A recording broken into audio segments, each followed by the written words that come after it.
mulambo omulembe omutegeave kundu ate na mpulira y'abamu abantu abali mu byobufuzi abakuma mu bantu omuliro Oweekitiibwa Ssekabembe nja kukutuma mu bantu abo obagambe bye bakola Kasabina Lwanyisa omupiira nange ngenda kubalwanyisa bye baagala okulako mu byobufuzi tebajja kubifuna.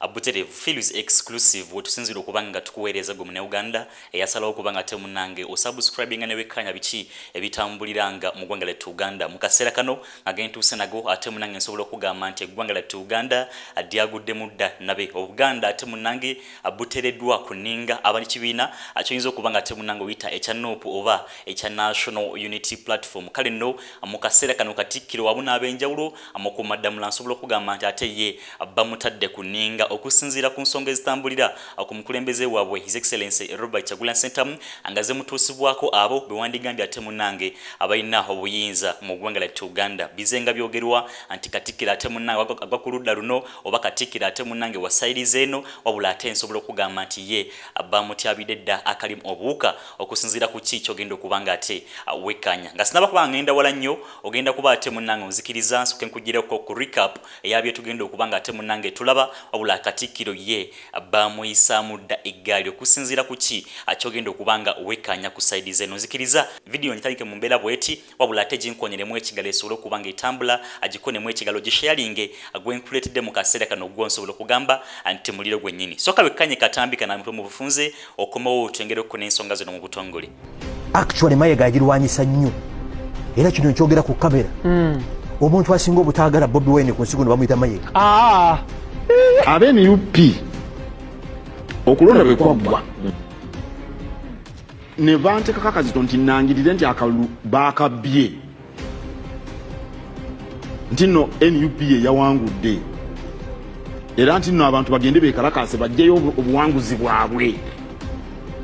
Oŋŋamba otya okulangirira ebintu ebyo? Nze mbala obululu, nze owakakiiko k'ebyokulonda genda mu bwakaki oba baakubye gende w'omulamuzi bya Mukama yategeka okulonda. Katikkiro yategeka okulonda kati saabirangirira ebyo nze owakakiiko k'ebyokulonda genda mu bwakaki oba baakubye gende w'omulamuzi bya Mukama yategeka okulonda. Katikkiro yategeka okulonda kati saabirangirira ebyo byokugamba nti mugende mwekalakaase. Mu bigambo ebyo yayogedde nga tewali abimukase yagambye nti NUP bankaka nangirire nti movement oba Museveni abbye obululu NUP yawangudde akalulu era nayongerako n'ekigambo ekigamba nti nze nga nangirira ebyo ebyekisiru niwa ise yasose n'alaga Kaliba butya nze nga nangirira ebyo ebyekigwagwa ebyekisiru ndiwa electoral commission Katikkiro wakijjukidde.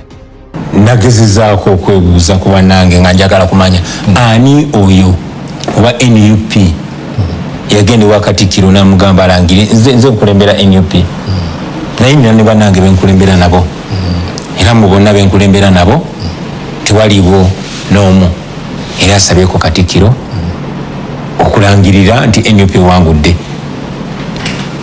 Naffe tukimanyi bulungi abamu ku ffe twasoma amateeka era tumanyi bulungi nti Katikkiro wa Buganda si ye yakulira akakiiko k'ebyokulonda era si alina okulangirira omuntu awangudde.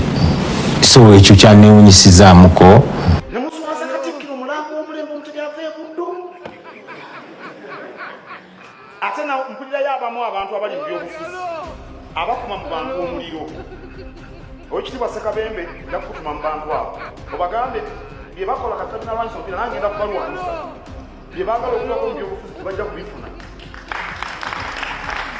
Ate aba NUP okulonda nga kuwedde ne bagamba nti ffe twawangudde twagala ddoboozi lya Katikkiro. Babyogeranga si mu ngeri ntongole naye nga ku mitimbagano kyekiriko ndoza nammwe mwabiraba eddoboozi eriva emmengo lyetulinda si bakulembeze ba NUP be bakyogera naye baali bawagizi ba NUP naye mbagamba nti ate aba NUP bo nga nabo bagamba nti nze nnyina obatuusa ku buwanguzi.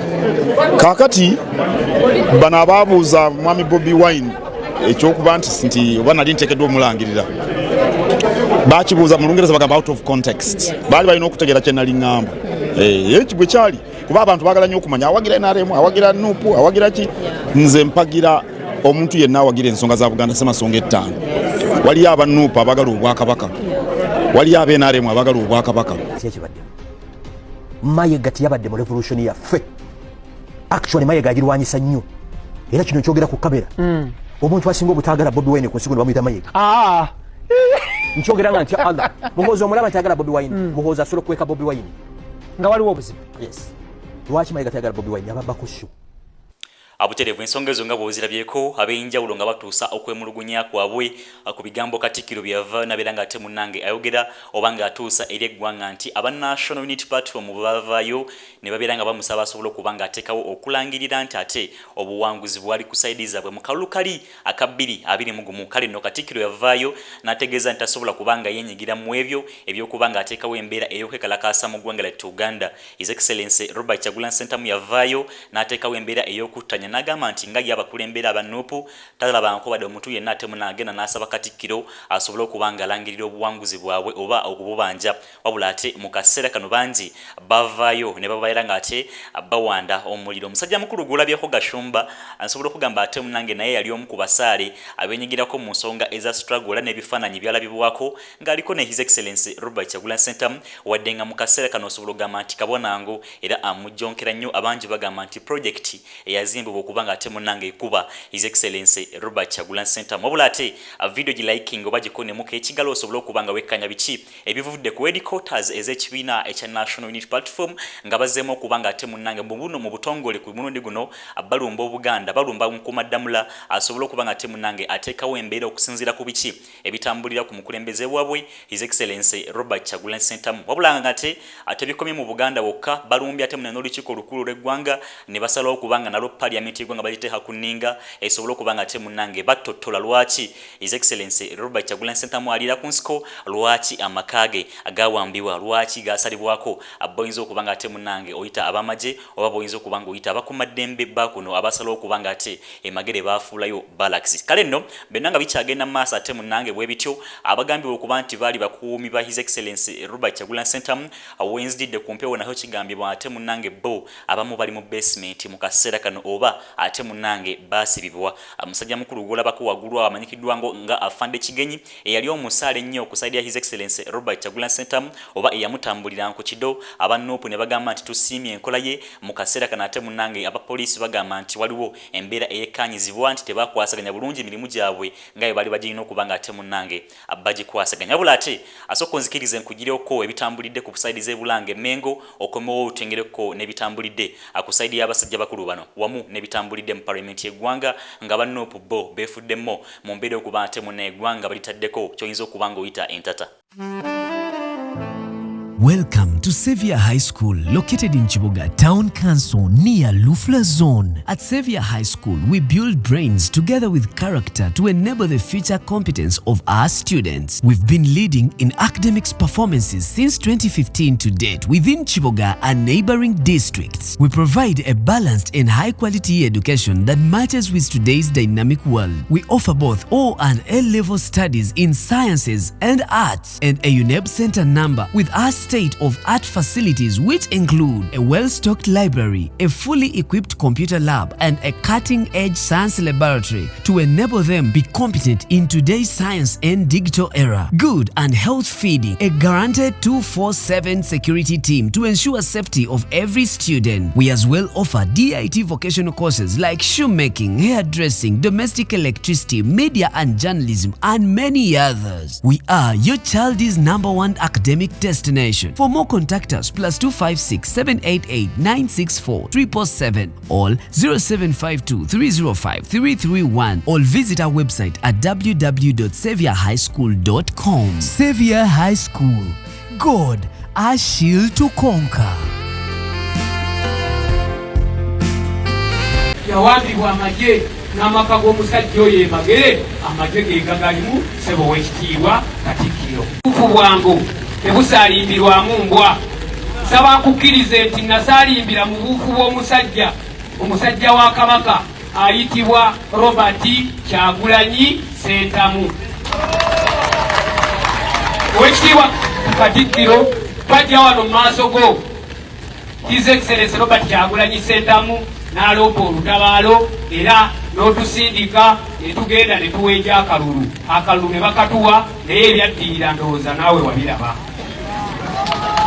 So ekitiibwa Katikkiro kkiriza nkuloopere nti musajja oyo Kyagulanyi eyazimba amaka ge bwaguuga ku kyalo Magere Owekitiibwa Katikkiro njagala nkubuulire kyolwaleero aliira ku nsiko oluvannyuma lw'okuvaayo n'awakanya obukulembeze bwa mwami Museveni. Naye bwe tuli Abaganda bajjajjaffe baatugamba okuwakanya emmandwa tekubongola mannyo. Ssebo Owekitiibwa Katikkiro tujja kuba basanyufu ensonga ezo obwakabaka baffe obwa Buganda buvuddeyo ne bwogera nti abaana ba Buganda abattibwa mu kalulu akawedde basaana bafune accountability obassa ekyo n'abo ababasse n'ababakoze ebikolobero eby'enjawulo baveeyo bavunaanibwe.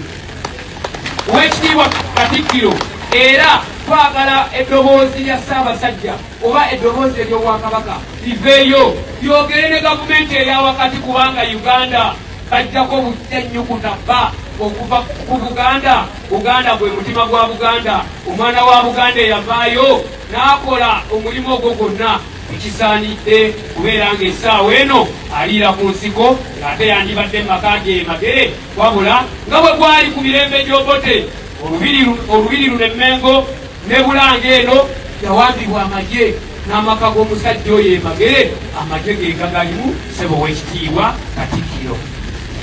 Owekitiibwa Katikkiro nsaba onzikirize kome wano naye nga nkuloopera nti abantu balina obulumi bungi olw'ebitagenda bulungi mu nsi yaffe, kubanga n'ebyobufuzi babijjuzzaamu ssente empitirivu, so nga ate abantu b'Abeene n'abantu ba Uganda yonna basigala babonaabona nga n'okusoma okwali okw'omuwendo ssebo Owekitiibwa. Ensonga ezo nga bw'ozirabyeko, omusajja mukulu ate munnange Nkeretanyi, omusajja mukulu w'e Kalungweri yavuddeyo n'abeera ng'ate munnange akiika embuga asobole okuba ng'ate ateekawo embeera ey'okubanja His Excellency oba obwenkanya obutambulira ku sayidi yaabwe nga bo aba National Unity Platform. Akonye ku bingi nnyo, wabula ate mini point ya leero ku bino osobola okugamba nti ayogedde ku His Excellency Robert Kyagulanyi Ssentamu okuba ng'aliira ku nsiko wamu n'amaka ge okuba ng'ate munnange gafuulibwa enkambi ajoyinza okuba ng'oyita ey'amagye wamu n'eya poliisi. Si bye byokka byayogeddeko, n'ab'enjawulo abafiira mu nsonga zino nabo abakoonyeeko, wabula ate Damula oba Mukuma Damula nsobola okugamba nti ye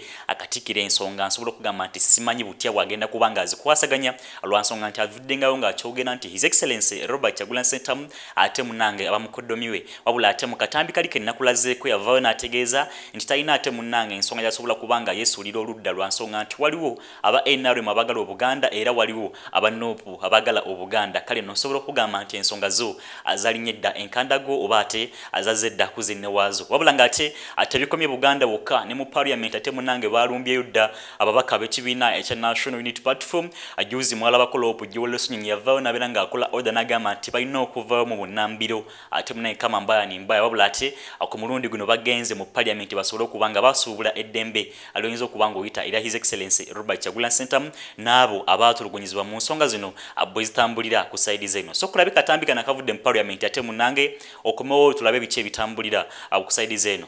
Honorable President of the National Unity Platform's home, give us an update. For how long have you been there? How is the home? Update us, and because the man might be enjoying the place. So tell us the feel of the home when.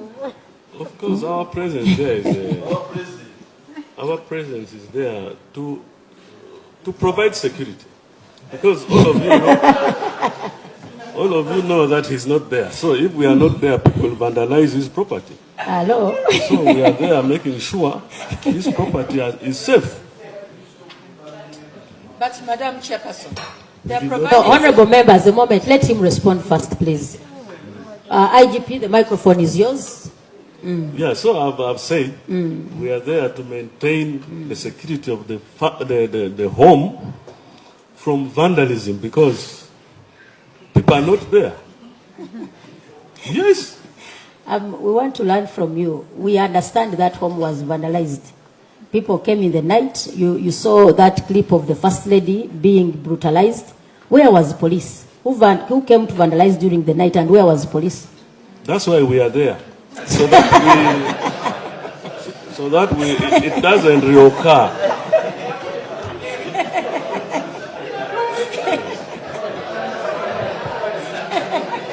Madam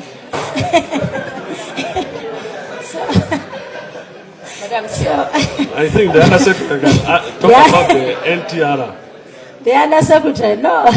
As we do leave that issue, the IGP is informing us that because they came and because our concern was actually we want to appreciate you for providing the security to someone's home who is not there, but to also remind you that you took occupancy when the family was still there.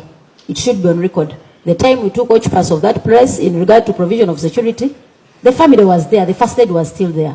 Barbara Chagulanyi was still at home. And the time they vandalized the home, you were in charge of security. So we take note that you did not see the people who came to that place when at the brutality that took place in that home. Police was there, but they never saw the person the people who vandalized the home. It was at night and police did not see. And also we take note that the reason as to why you are still there is because the home was vandalized, so you are still there to maintain the security in the home. That is what we are taking out of you. So we want to know, when do you intend to leave the place? Can Honorable Nandala advise us? So when do you intend to leave the place? I mean, when they come back.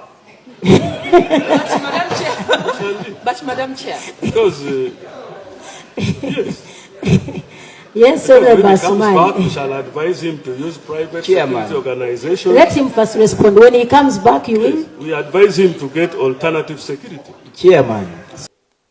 Abuterevu omukyala Honorable Goretti Namugga nga bw'omulabyeko ng'atuusa ensonga ezo mu busungu obw'ekitalo ng'abuuza ate munange boyinza okugamba nti balina obuvunaanyizibwa ku nsonga ezo n'abuuza nti bakolayo ki mu maka ga His Excellency Robert Kyagulanyi Ssentamu gye buvuddeko omusajja mukulu ate munange omwogezi wa poliisi Lusoke yavaayo n'ategeeza nti balina special interest oba security interest ate munange ekyabasibye mu maka g'omukulembeze His Excellency Robert Kyagulanyi Ssentamu kale no mu kaseera kano interest eyo gye batoogera abanjawulo bagamba nti nedda balina okubanga bavaayo balina okubanga beesonyiwa amaka g'omukulembeze waabwe His Excellency Robert Kyagulanyi Ssentamu kale nno bwebityo webikyatambulira ku saidi zeno wabula ate nga sinaba kubanga nkuwa ku basajja bakulu bano abagambibwa okuba nti basajja bakulu Afande Kigenyi n'ab'enjawulo abatambulira nku His Excellency Robert Kyagulanyi Ssentamu bo mu kaseera kano bandibanga bali mu basement olw'ensonga ez'okuba nti bapepeta nnyo omukulembeze ow'ekibiina ekya National Unity Platform yavaayo nako n'asobola okuba nga ate munnanga abatunula ne ku birabo olw'okuba nti bamutambulirako bulungi nnyo wabula ate mu kaseera kano akigambibwa poliisi evuddeyo n'ebeera confirming nti basajja bakulu ate munnange babalina mu ngeri emuko oba endala kale nno asinaba kubanga bakuwaako nyongera kujjukiza anti g'omuzadde akyanoonya wawosanidde okuba nga otwala omwana wo asobole okuba nga abangulwa ng'ayigirizibwa nga akenkula mu misomo egya secondary egya new curriculum egya DIT arts ne sciences ku mitendera gyonna amutwale ku Xavier High School asobole okuba nga ate abangulwa wabula ate akansuke nkugireho kubaka buno osobola okubeera nga owekanya olabe ku muliro gutambulidde akusaidi zeno Afande Kigenyi ali mukomera mukwate agala tumanyi kiki ekyamukwatisa ng'ate omulimu gwe mwamuwa yagukola bulungi nnyo ogw'okukuuma omukulembeze w'eggwanga His Excellency Robert Kyagulanyi Ssentamu osanga obulabe poliisi ya Museveni bwe yali mutuusizzaako ne bakifeesi bwali badde bumujja mu bulamu bw'ensi naye olw'Afande Kigenyi omulimu gwe yakola nga kwotadde ne ba foot soldiers abamu kitegeeza nti omulimu gwe mwali mumuwadde ng'akakiiko ka isi